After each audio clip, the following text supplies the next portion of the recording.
If you're experiencing pain and you don't really understand why, like it doesn't seem like you're working hard enough to be in this much pain, or you don't train poorly enough to be in this much pain, or you hurt yourself doing something which seems so trivial compared to what you'd expect to hurt yourself doing, then I've got something to share with you. Before worrying too much about which kind of program you get on or which exercises you do to fix your movement or to fix the pain, I think you should look at your overall energy equation. Are you feeling run down right now in life? Are you feeling stretched thin? Do you have enough time to feel light, playful, or relaxed?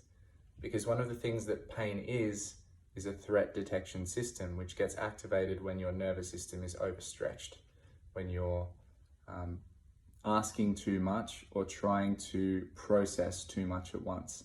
So something has to give, and usually it's the immune system or pain in the body somewhere. This means that although you're going to at some point want to be doing some strengthening, some body work of your own in your own practice, it might be good initially to start with someone who can work on you. While you're in that acute phase, you need to be cared for. When you get a bit of energy back from that, from being cared for, then you can start to care for yourself more. But I'd suggest in the early stages, like swimming, walking, cycling, something gentle that gets you breathing, that gets the blood flowing, that gets you outdoors, that gets you feeling like you're living, even though you still have a pain or injury which is present. And then you can start to address it more directly with that energy you've gained from that, with that sense of fullness, and you'll have more capacity to press into or be curious about particular sensations.